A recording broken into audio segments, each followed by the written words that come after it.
The Monkey King, Sun Wukong, is probably the most famous character in Chinese history. He's also the protagonist of two of China's most historically important animated features. The first, Princess Ironfan, was China's first full-length animated classic. It follows one of Sun Wukong's biggest adventures from near the end of the novel Journey to the West. Alongside the pig demon, Bajie, Wukong attempts to quench the flaming mountains of Xinjiang and pave a path for their little pilgrim band to pass along into the Indian subcontinent. Princess Ironfan is fascinating, but it may be pretty dry fare for anybody except for hardcore animation historians. Anything but dry is Havoc in Heaven, which came out in two installments, one in 1961 and one in 1964, in glorious Technicolor and with a banging soundtrack, literally.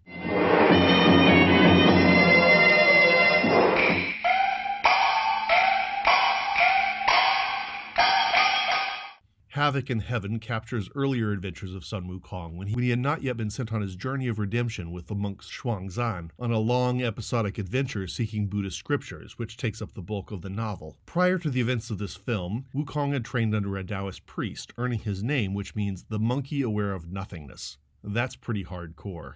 While not a particularly good student, his lack of self-discipline being a major theme of the book and the reason he must reform himself on his way to India, Wukong did learn how to fly, how to transform himself into shapes ranging from a house to a rock to his enemies, how to change his size or that of other objects, and how to multiply himself by plucking out a handful of hairs from his own fur. He gets declared the Monkey King, and that's where this movie starts, the wild child ruling over a joyous, peaceful kingdom, until his baser instincts get him into trouble. To kick things off, he bullies and tricks the Dragon King of the Eastern Sea to hoodwink the Dragon King out of a mighty weapon, a giant staff which Wukong can shrink down small enough to tuck into his ear. Each of the two segments is just under an hour, following Wukong as he's lured into heaven twice and, well, causes havoc there. The first time, he's the keeper of the heavenly stables, and the second time, the guardian of the holy peaches that grant eternal life, which he devours entirely in one sitting. Cheekily dubbing himself the great sage unequaled in heaven, Wukong earns the wrath of the gods and must defend his monkey kingdom.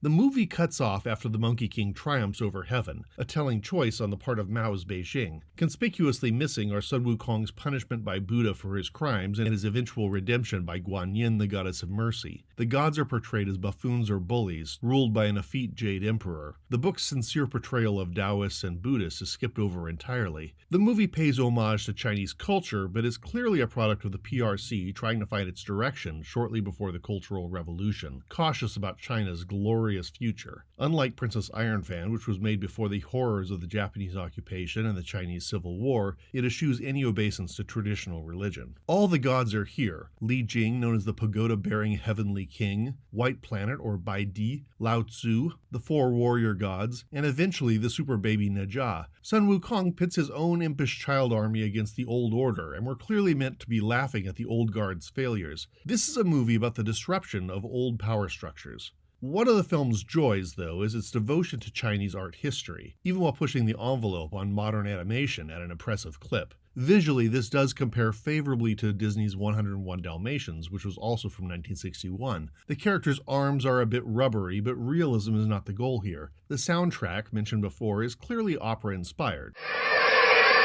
Sun Wukong's face is based on operatic makeup as well, an expressionistic form with a proud, very stylized history. The gods all look like they've sprung out of Chinese paintings, and the heavenly horses even more so. Their unrealistically beefy torsos and necks recall Tang-era portraits of favorite steeds. When they burst forth, the animated herd is joining a storied history of painted galloping horses.